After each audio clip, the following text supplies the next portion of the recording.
दूसरे रोज सुबह नाश्ते के बाद मैंने हबीब और कैसर को अपने कमरे में बुलाया। मैंने हबीब और कैसर को कामयाबी से मिशन मुकम्मल करने और जिंदा बच निकलने पर बहुत मुबारकबाद दी। मेरे साथियों ने भी बढ़ बढ़ कर उन्हें गले लगाया। आरिफ और नजीर भी हमारे कमरे में आ चुके थे। मैंने हबीब और कैसर को कहा कि अब वो तफसीलन बताएं कि टैंकर के नीचे लेटने के बाद वापसी तक उन पर क्या बीती और किस तरह वो वापस लौटने में कामयाब हुए। चूंकि मिशन का ये इंतहाई खतरनाक हिस्सा उन्होंने सरअंजाम दिया, लिहाजा मैं उन दोनों की ज़बानी बयान करदा हालात को अपने अल्फाज में बयान कर रहा हूँ। हालात के तसलसल को बरकरार रखने के लिए दिल्ली में हमारी अदम मौजूदगी के दरमियान पेश आने वाले वाकयात बयान करना मैं जरूरी समझता हूँ। पाकिस्तान से हमारी डाक का सिलसिला तो मेरी दरखास्त पर मुनक़ता हो चुका था, लेकिन पाकिस्तान से ट्रांसमीटर पर एक रोज के वक्फे से दिल्ली में हमारे दो साथियों से हमारी वापसी का पूछा जाता रहा। इस मिशन के मुताल्लिक मैंने ना तो अपने सीनियर्स को कुछ बताया था और ना ही उनसे इजाजत ली थी। उन्हें तो ये भी इल्म न था कि हम किस मिशन के लिए कहाँ गए हैं। पाकिस्तान से मेरे साथियों को हिदायत की गई थी कि वो मुकर्रर वक्त पर सिर्फ पाकिस्तान से आमदा पैगाम वसूल करें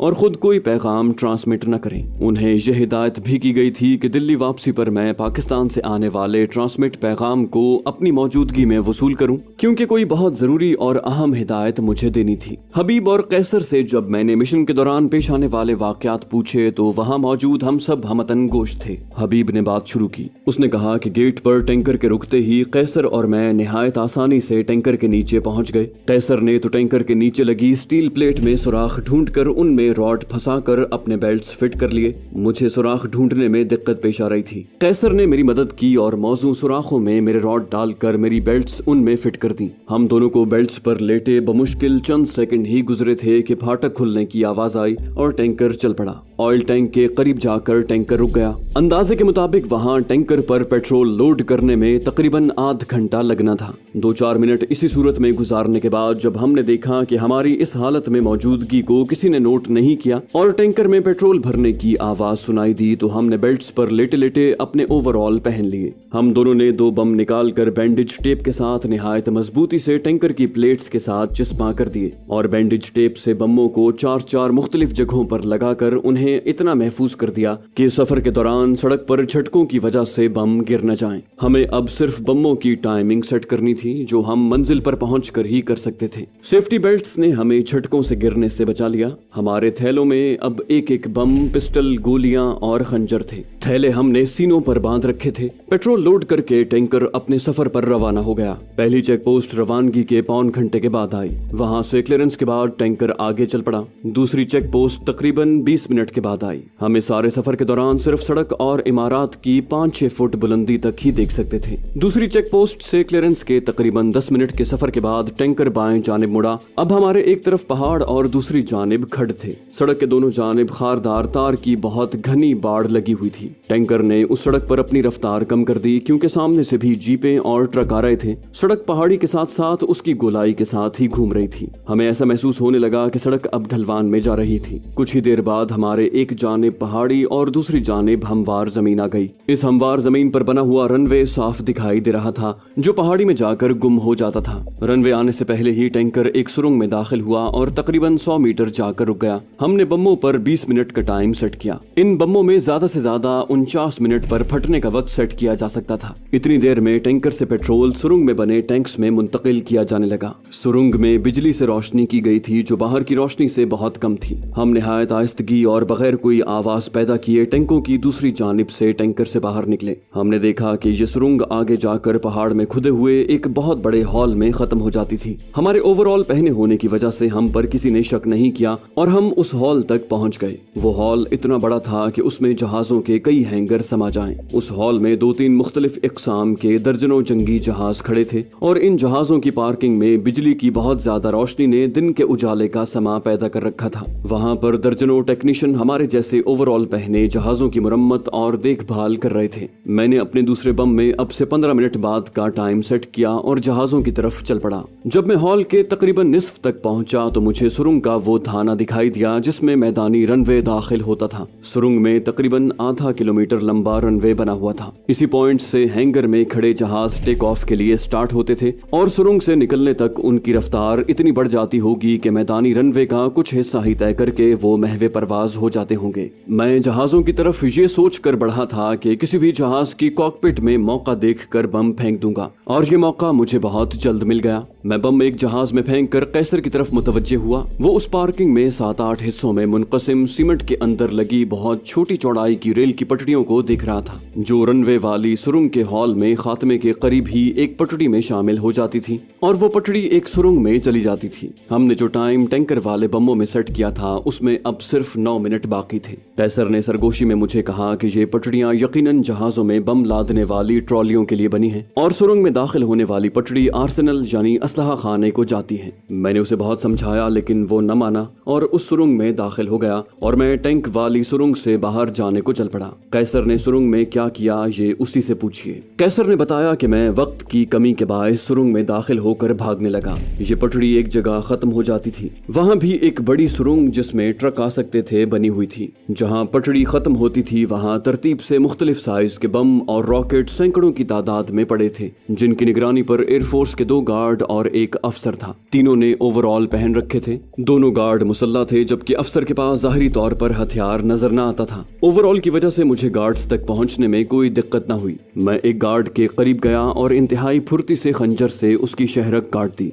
बम पर मैंने सिर्फ 10 मिनट का वक्फा सेट किया था। मैंने बैक वक्त अपना बमों के स्टॉक के साथ रखा और गार्ड की स्टेन गन उठाई। इस सारे वाक़े का दूसरे गार्ड को उस वक्त पता चला जब मैं उसके इंतहाई करीब पहुंच चुका था। मैंने उसे भी खंजर से जहन्नम वासिल किया। उनके अफसर ने दूसरे गार्ड का हशर देखकर अपने ओवरऑल की जिप खोलकर वर्दी में से पिस्तौल निकालना चाहा। पिस्तौल को वो अभी पूरी तरह से निकाल भी न सका था कि मैंने स्टेन गन से उस पर 3-4 गोलियां चलाकर उसे वहीं ढेर कर दिया और खुद उस बड़ी सुरंग के थाने की तरफ भागना शुरू कर दिया। सुरंग में स्टेन गन चलने की आवाज कई गुना बढ़ गई थी, लेकिन कोई आवाज की समत का तयन न कर सका था।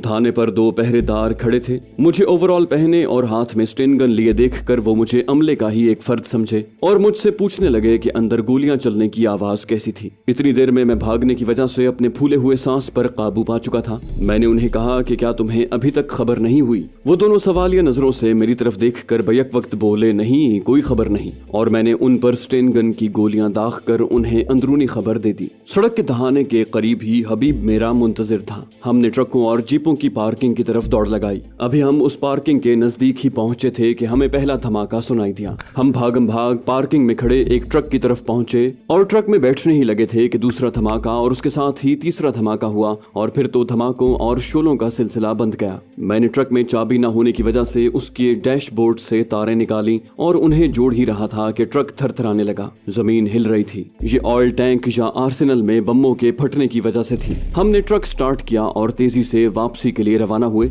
अचानक कानों के पर्दे फाड़ने वाला एक इंतहाई शदीद धमाका हुआ। ये धमाका गालिबन हिद्दत से आर्सेनल में रखे बमों के बैक वक्त फटने से हुआ था। उस धमाके ने जमीन को ऐसे झंझोड़ा कि हमारा ट्रक कई फुट हवा में उछला। बड़ी मुश्किल से मैंने स्टीयरिंग पर काबू रखा। अभी हम सड़क के मोड़ के उस हिस्से तक नहीं पहुंचे थे जहां सुरंगें आंखों से ओझल होती थीं कि तीनों सुरंगों से बैक वक्त आग के शोले निकले। जमीन मुसलसल थरथरा रही थी और धमाकों का सिलसिला जारी था। आग की हिद्दत हमें ट्रक में भी महसूस हुई। मैंने ट्रक की रफ्तार तेज कर दी। पहले बैरियर को तेज रफ्तार ट्रक ने तोड़ दिया। मेस और कॉलोनी के रिहायशी जमीन हिलने और धमाकों की वजह से बाहर आ गए थे। मैं ट्रक के एक्सेलरेटर को दबाए जा रहा था और दूसरा बैरियर भी ट्रक से तोड़ते हुए हम रिस्ट्रिक्टेड एरिया से बाहर निकल आए। आगे आए तो 2 शाखे के करीब आप इंतजार में खड़े थे। हबीब ने कहा, सर, आपने आग के शोले और धुएं की जो बुलंदी देखी थी वो असल का उशरे अशीर भी न थी, क्योंकि दरमियान में पहाड़ था। जो कुछ हमने देखा वो तो कयामत सुगरा थी। इस शिद्दत की आग थी कि इंसानों समेत हर शय यकीनन राख का ढेर बन गई होगी।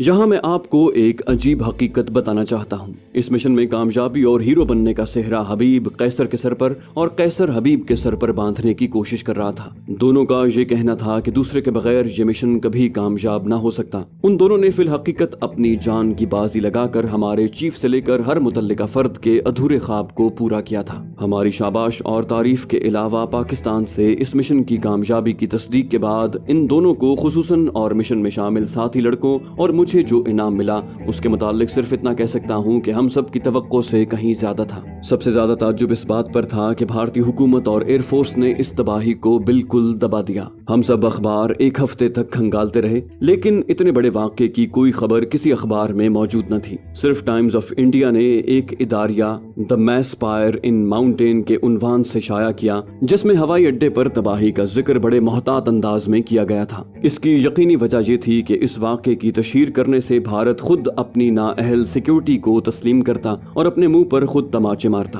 भारत की तो खूह में ही है कि अपनी गलती को कभी तस्लीम नहीं करता और हमेशा खुद को सही साबित करने की कोशिश करता है। कश्मीर में अब 9 लाख से ज्यादा भारतीय फौज की मौजूदगी को भारत का सही इकदाम करार देना, जूनागढ़ और हैदराबाद पर इसलिए कब्जा करना कि वहाँ हिंदुओं की अक्सरियत है और कश्मीर में मुसलमानों की अक्सरियत को नजरअंदाज करके उस वक्त के भारतीय महाराजा हरि सिंह के इल्हाक को वजह बनाकर और कश्मीर में मुसलमानों की अक्सरियत को नजरअंदाज करके उस वक्त के भारतीय महाराजा हरि सिंह के इल्हाक को वजह बनाकर कब्जा करना भारतीय ज़हनियत की भरपूर और उम्दा अक्कासी की बेहतरीन मिसालें हैं। शाम तक मैं साथियों के घर बैठा रहा और हम इस जानलेवा मिशन की तकमील और मुकम्मल कामयाबी के मुताल्लिक बातें करते रहे। साथियों के घर में अक्सर जाता था और नजीर पर हमारी मेजबानी का बोझ पड़ता था। मैंने कई बार नजीर को इस बिला वजह की मेजबानी से रोकने की कोशिश की, लेकिन उसने हर बार कतई इनकार कर दिया। गोरखपुर से वापसी पर हम गुज़श्ता 24 घंटे से उसकी मेजबानी से फैज़याब हो रहे थे। शाम को सबसे रुखसत होकर मैं और कैसर सड़क पर आ गए। हम दोनों ने अपने अपने सूटकेस 2 टैक्सियों में रखे और कैसर अपने घर और मैं अपने होटल को रवाना हुआ। होटल में मेरे लिए कई रोज पहले का कर्नल शंकर का पैगाम मौजूद था कि मैं उसे फौरी मिलूं। अगली सुबह मैंने पाकिस्तान जाने वाली डाक के लिए इस मिशन की मुकम्मल रिपोर्ट लिखी, जिसमें यह भी लिखा कि भारतीय हुकूमत ने इतने बड़े हादसे को बिल्कुल दबा दिया है और इस हादसे के मुताल्लिक किसी भी अखबार में कोई खबर शाया नहीं हुई। अगले रोज ट्रांसमीटर पर राब्ते के वक्त मैं साथियों के घर चला गया। मुकर्रा वक्त पर पाकिस्तान से राब्ता हुआ तो नंबर 2 ने निहायत मुख्तसर पैगाम दिया कि ग्रुप लीडर और दोनों साथी वापस आ गए हैं और ग्रुप लीडर यहाँ मौजूद हैं। उसके जवाब में पाकिस्तान से मुझे हिदायत की गई कि तफसीली रिपोर्ट डाक के जरिए भेजूं। मजीद ये कि नए रास्ते से डाक लाने ले जाने वालों में से कुछ बॉर्डर पर पकड़े गए हैं, इसलिए पहले रास्ते से पहले वाले कोरियर से आइंदा जुम्मे को शाम 4 बजे उस कोरियर से आखिरी मर्तबा के कॉन्टैक्ट स्पॉट पर मिलूं। लाहौर के रास्ते आने वाले कोरियर अगर दिखाई दें तो उनकी नजरों में ना आऊं,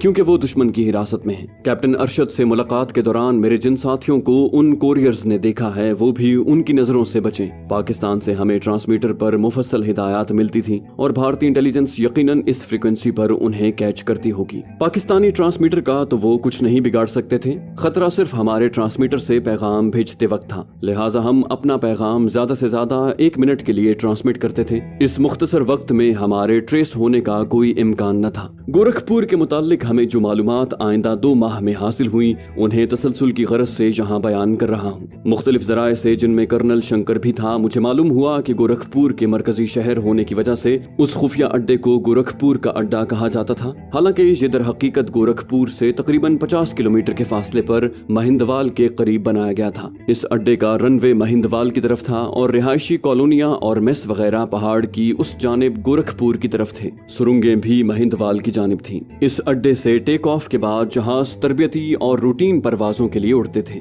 ये मुस्तनद इतलात भी मिली कि हमारी कार्रवाई की वजह से पहाड़ के अंदर मौजूद तमाम लोग, जहाज और असलहा राख का ढेर बन गया है। इस हादसे की वजह का तायुन करने के लिए आला सतह के कमीशन बनाए गए, लेकिन कोई कमीशन भी किसी हतमी नतीजे पर न पहुंच सका। ये हवाई अड्डा तबाही के बाद करीबन 3 साल तक बंद रहा। ये सब बातें मुझे बम्बई, नेपाल और पाकिस्तान वापस पहुंचने पर मालूम हुई। आइंदा जुम्मे को मुझे पहले वाले कोरियर से मिलना था। मैंने टाइम्स ऑफ इंडिया के उस शुमारे के कई पर्चे खरीद लिए ताकि पाकिस्तान भेज सकूं। इस मिशन की मुफस्सल रिपोर्ट भी तैयार की। हमारी दिल्ली से गैर मौजूदगी के दौरान यशवंत से जितनी डाक मौसूल हुई थी उसे भी दिल्ली में रह जाने वाले साथियों ने तैयार कर रखा था। इस बार हमारी डाक का पैकेट खासा बड़ा था। मैं जुमेरात को कर्नल शंकर से मिलने गया। हस्बे मामूल उसने सर्विसेज क्लब के लॉन में महफिल सजा रखी थी। रस्मी अलैक सलैक के बाद मैंने उसे बताया कि मैं अपने कारोबारी सिलसिले में में बम्बई गया हुआ था। मेरी दिल्ली से गैर हाजिरी के दौरान उसका होटल में भेजा हुआ पैगाम वापसी पर मिला, सो मैं हाजिर हो गया हूँ। कर्नल शंकर जो अपनी कुर्सी पर नीम दराज था मेरी बात खामोशी से सुनता रहा। मैंने बात खत्म की तो वो कुर्सी पर सीधा होकर बैठ गया और सरगोशी के अंदाज में बोला, क्या गोरखपुर गए थे?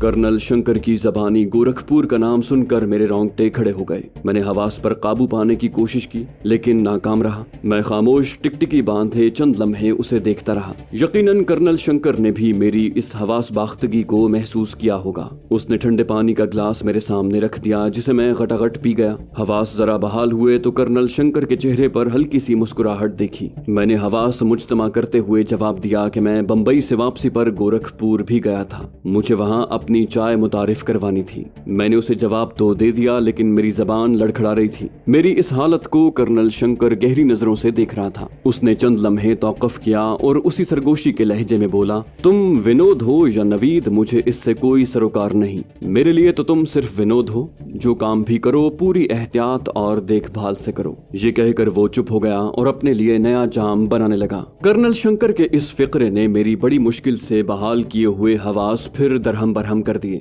मेरे दिलो दिमाग में जबरदस्त हलचल मची हुई थी। मेरे लिए उसकी बातें इंतहाई गैर मुतवक्के थी। मैं एक ऐसे मुजरिम की तरह उसके सामने बैठा था जिसके जराइम यकलख्त बेनकाब हो चुके हों और वो अपनी सजा सुनने का मुंतजिर हो। कर्नल शंकर मेरी इस हालत से खासा महसूस हो चुका था। उसने अपना असल लबो लहजा इख्तियार करते हुए कहा, मुझे एक ऑफिशियल काम से गोरखपुर जाना पड़ा था और मैंने तुम्हें वहाँ देखा था। तुम्हारे साथ 2-3 और आदमी भी थे। मैं जीप में छावनी जा रहा था इसलिए ठहर न सका। मैं गोरखपुर में 2 रोज रहा और वापस दिल्ली आ गया। कर्नल शंकर ने अब वही पहले वाली हंसी मजाक की बातें शुरू कर दी। मैं नीम दिली से उसका साथ देता रहा लेकिन मेरे दिमाग में उसके कहे हुए अल्फाज मुसलसल गूंजते रहे, तुम विनोद हो या नवीद, और जो काम भी करो पूरी एहतियात और देखभाल से करो। ये बड़े वाज़े और साफ अल्फाज मेरी असलियत और असल काम का उसे इल्म हो जाने का मतलब लिए हुए थे। दौरान गुफ्तगू कर्नल ने शायद मेरी बदहवासी को दूर करने के लिए फिर गोरखपुर का जिक्र शुरू कर दिया। बोला, विनोद, क्या तुम्हें मालूम है कि गुज़श्ता दिनों गोरखपुर में क्या हादसा हुआ? मेरे नफी में सर हिलाने पर उसने कहा, वहाँ एयरफोर्स के एक खुफिया हवाई अड्डे पर अचानक आग भड़क उठी जिसने जहाजों, असलहा खाने और ऑयल टैंक्स को भी आनन फानन अपनी लपेट में ले लिया और 200 से ज्यादा एयरफोर्स पर्सनल्स के हमरा सब कुछ जल कर राख हो गया। उस हवाई अड्डे पर सिक्योरिटी इतनी सख्त थी कि तखरीबकारी का जर्रा भर भी इम्कान न था। ऐनी शहादत देने को भी कोई जिंदा न बचा। सिर्फ एक ट्रक हादसे से निकल सका जो 2 सिक्योरिटी बैरियर्स को तोड़ता हुआ रिस्ट्रिक्टेड एरिया से बाहर आया। सिर्फ उसका ड्राइवर उस हादसे का ऐनी शाहिद था लेकिन अपनी हवास बाख्तगी में ट्रक पर कंट्रोल न रख सका और ट्रक खड्ड में लुढ़क गया और ड्राइवर समेत जल कर राख हो गया। यह हादसा यकीनन एयरफोर्स क्रू की गफलत की वजह से पेश आया है। कर्नल थोड़ी देर को चुप हुआ और फिर सवालिया अंदाज में बोला, एक बात ऐसी है जो इस हादसे को तखरीबकारी का नतीजा करार दे सकती है। हादसे के बाद गोरखपुर के 2 आदमी हवाई अड्डे वाली सड़क पर बेहोश पाए गए।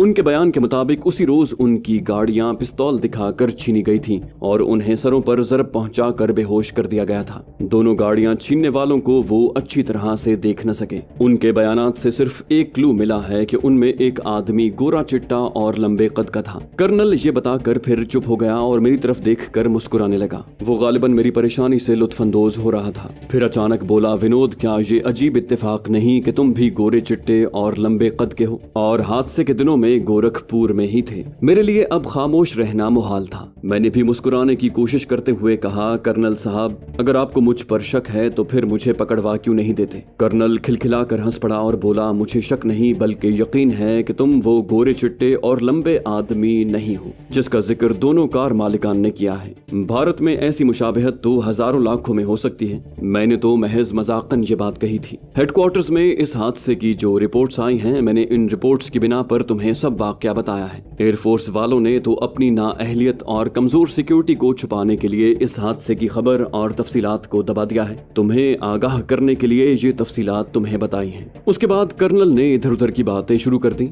जब 2 घंटे के बाद मैंने कर्नल से इजाजत चाही तो उसने उठकर हाथ मिलाया और मुस्कुराते हुए फिर सरगोशी में कहा, मैंने तो ये बातें तुम्हें इसलिए बताई हैं कि तुम्हें हादसे में होने वाले नुकसान का पूरा अंदाजा हो जाए। कर्नल ने अपना चेहरा मेरे कान के करीब करते हुए फिर सरगोशी में कहा, आइंदा कभी गोरखपुर मत जाना और न वहां जाने का किसी से जिक्र करना। मैं कर्नल से रुखसत होकर वापस होटल आ गया। मेरे दिलो दिमाग में मची हलचल में इजाफा हो चुका था। उसी के बायस मैं सारी रात सो न सका। कर्नल की बातों ने मुझे बिल्कुल एबनॉर्मल कर दिया था। कर्नल शंकर से इस यादगार मुलाकात के बाद मैं अक्सर उसे मिलता रहा, लेकिन गोरखपुर के हादसे का उसने फिर कभी जिक्र न किया। कर्नल के किरदार के मुतालिक मैं जितना सोचता उतना ही कंफ्यूज होता जाता। मैं कभी उसके सही किरदार का तायुन न कर सका। मैं आप लोगों से गुजारिश करता हूँ कि आप तक़सीम हिंद से पहले लाहौर में कर्नल शंकर की मोहब्बत में नाकामी, 1965 की जंग में लाहौर की मुहाफिज रानी और शेरनी तोपों की लोकेशन मालूम हो जाने के बावजूद अपने तोपखाने को न बताने, और अब मेरे साथ इस गुफ्तगू के तनाजुर में आप कर्नल शंकर के किरदार को हतमी शक्ल देने के लिए अपनी आरा से मुस्तफीद करें।